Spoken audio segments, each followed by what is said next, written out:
அனைவருக்கும் வணக்கம்.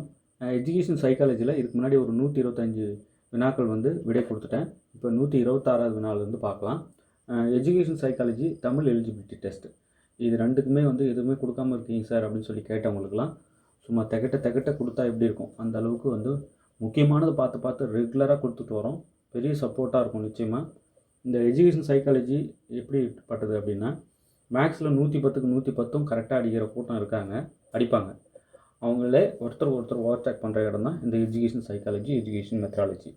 ஒருத்தர் ஓவர்டேக் பண்ணிட்டு ஈஸியாக இந்த ஏரியாவை நல்லா கலக்கணவங்க நல்லா ஸ்கோர் பண்ணிட்டு வின் பண்ணிட்டு போயிடுவாங்க. ஸோ அதனால் அவங்களுக்கு போட்டியை நாமளும் கொஞ்சம் படிக்கணும். கண்டுக்காமல் எடுத்து கூட பார்க்கல சார்ன்றது தவறு.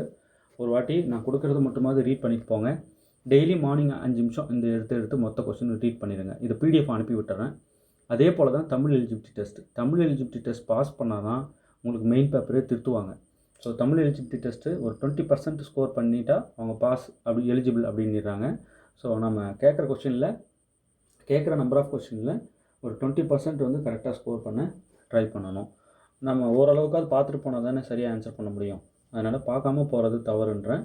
கொஞ்சம் பார்த்துக்கோங்க. தமிழ் எலிஜிபிலிட்டி டெஸ்ட்டுக்கும் சைக்காலஜிக்கும் பக்கா மெட்டீரியல் பிடிஎஃப் இருக்குது.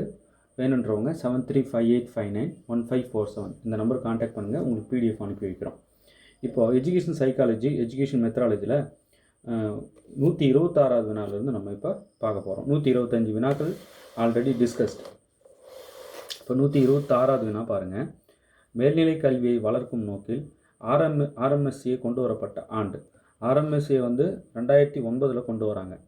மேல்நிலை கல்வியை வளர்க்குறதுக்காக கொண்டு வரப்பட்டது ஆர்எம்எஸ்சியை. அது எப்போ கொண்டு வராங்க அப்படின்னா 2009. ரொம்ப எல்லா ஏரியாவும் டச் பண்ணி ஒரு அலசி தான் எடுத்து கொடுத்துட்ருக்கேன். கண்டிப்பாக இது ரிலேட்டட் கொஸ்டின் கேட்காமல் இருக்க வாய்ப்பே இல்லை.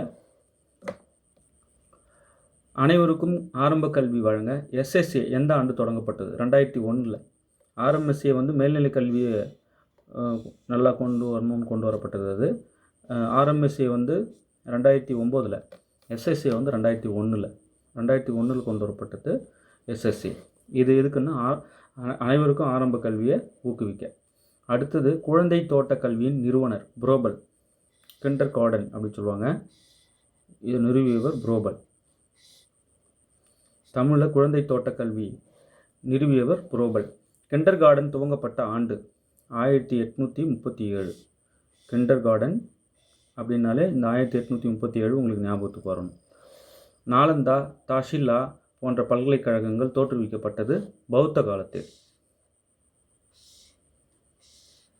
பௌத்த காலத்தில் தான் இந்த நாலந்தா, தஷில்லா இந்த பல்கலைக்கழகங்கள்லாம் கொண்டு வந்தாங்க. அடுத்தது பாருங்கள். மும்பை, கொல்கத்தா, சென்னை ஆகிய நகரங்களில் பல்கலைக்கழகங்கள் நிறுவப்பட்ட ஆண்டு 1857. பாருங்கள், பல்கலைக்கழகங்கள் 1857 கொண்டு வரப்பட்டது. 1857 மும்பை, கொல்கத்தா, சென்னையில்.